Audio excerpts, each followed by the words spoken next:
নমস্কার। আজকে যে বিষয়টা নিয়ে তোমাদের সামনে আমি উপস্থিত হয়েছি, শত্রুতা। শত্রুতায় যারা নাজেহাল হয়ে যাচ্ছ, বিশেষ করে পারিবারিক শত্রুতা, আত্মীয় স্বজনের মধ্যে শত্রুতা এবং পারিপার্শ্বিক শত্রুতা। দেখবে অনেকের প্রতিবেশীদের সঙ্গে বা বিভিন্ন রকম খুব ক্লোজ পার্সনদের সঙ্গে খুব শত্রুতা হয়ে যাচ্ছ এবং তোমাদের জীবনে নানা দিক থেকে নানা ধরনের কষ্ট তোমাদের দিচ্ছে। সেই কষ্ট থেকে তোমরা মুক্তি পাবে কী করে, সেই শত্রুতার হাত থেকে তোমরা বাঁচবে কী করে, যে নিয়মটা বলছি নিয়মটা পালন করো। আমি মাতৃসাধক অভিষেক শাস্ত্রী বলছি। 100% তোমরা এক বিন্দু হলেও উপকার পাবে।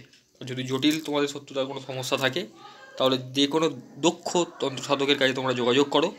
সে তোমাদের শত্রুতা থেকে চিরতরে মুক্তির পথ দেখিয়ে দেবে। আমার কাছে আসতে হবে আমি একবারও বলছি না, আমার সে সময় নেই, প্রচুর কাজের চাপ, প্রচুর প্রেশার থাকে। যারা মনে করছে আমার কাছে আসবে, অবশ্যই আসবে। তারা আমাদের দরবার, শুভ শক্তির অকাল সায়েন্সের এই দুনিয়া খোলা আছে, প্রত্যেকে এসেছো, আসছো, আসবে জানি। যাই হোক, নতুন করে কিছু বলার নেই। তো যে নিয়মটা বলছি, নিয়মটা তোমরা পালন করবে। অমাবস্যায় করতে হবে, 3খানা অমাবস্যায় তোমাদের এই ক্রিয়াটা করতে হবে, ঠিক আছে? যদি শনি মঙ্গলবার যদি অমাবস্যা পড়ে তো খুব ভালো। অমাবস্যা চলাকালীন তোমরা এই ক্রিয়াটা করবে। সন্ধ্যে 6টা থেকে রাত 12টা 10-এর মধ্যে তোমাদের এই প্রয়োগটা করতে হবে। একটি 2 ইঞ্চি বাই 2 ইঞ্চি তোমাদের সাদা কাগজ জোগাড় করতে হবে এবং সেই সাদা কাগজটা চতুর্দশী তিথিতে, অর্থাৎ অমাবস্যার আগের দিন, তোমরা একটুখানি হলুদ গুঁড়ো দিয়ে বা হলুদ জলের মধ্যে কাগজটাকে একবার চুবিয়ে শুকিয়ে নেবে রোদ্দুরে, অথবা আলোতে শুকিয়ে নিতে পারো তোমরা যদি শীতকালে করো, অথবা রৌদ্রেও শুকিয়ে নিতে পারবে। সেই হলুদযুক্ত কাগজের ওপরে তোমরা লাল কালি দিয়ে সত্যর নামটা লিখবে বড় বড় করে। যদি গোত্রটা জানতে পারো তো খুব ভালো হয়, নিচে গোত্রটা লিখবে। লিখবার পর অমাবস্যা চলাকালীন তোমরা একটিখানি গজাল নেবে। গজাল এক দামে তোমরা গজালটা অমাবস্যা চলাকালীন তোমরা গজালটা কিনে আনবে যে কোনো হার্ডওয়্যারের দোকান থেকে। গজাল, ঠিক আছে?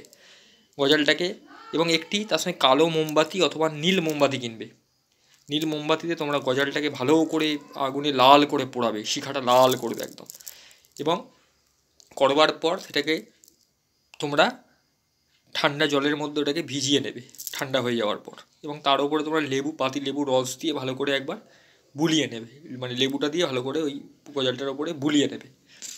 এবং ওই যে কাগজটার মধ্যে সত্যর নাম লেখা আছে, ওই গজালের মধ্যে তোমরা সেই কাগজটাকে ঢোকাবে, পুড়বে, কাগজটাকে পুড়বে তোমরা, ঠিক আছে? পোড়বার পর তোমরা দক্ষিণ দিকের বাড়ির দেয়ালে অথবা যে কোনো গাছে তোমরা ওটাকে নিয়ে গিয়ে পুঁতে দেবে। তোমরা যে কোনো গাছের মধ্যে ওটাকে পুঁতবে। ওই পেরেক সমেত ওই কাগজটাকে ওই অমাবস্যা চলাকালীন তোমরা গাছের মধ্যে ওটাকে পুঁতে দেবে। একদম সত্যর নাম করে 3বার নাম সহকারে তোমরা উচ্চারণ করে ওটাকে পুঁতবে গাছের মধ্যে। একদম মেনটেন করবে, গাছের মধ্যেই পুঁতবে তোমরা, অন্য কোনো জায়গায় তোমরা রাখবে না।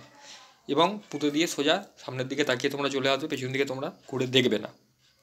এই নিয়মটা তোমরা করো, শত্রুতা থেকে তোমরা মুক্তি পাবে। অচিরেই তোমাদের দেখবে যারা শত্রুতা করছে তারা তোমাদের কাছে মাথা ঝোঁকাবে এবং তোমাদের জীবনে যারা যারা কষ্ট দিয়েছে সেটা কিন্তু তাদের কাছে ফিরে যাবে।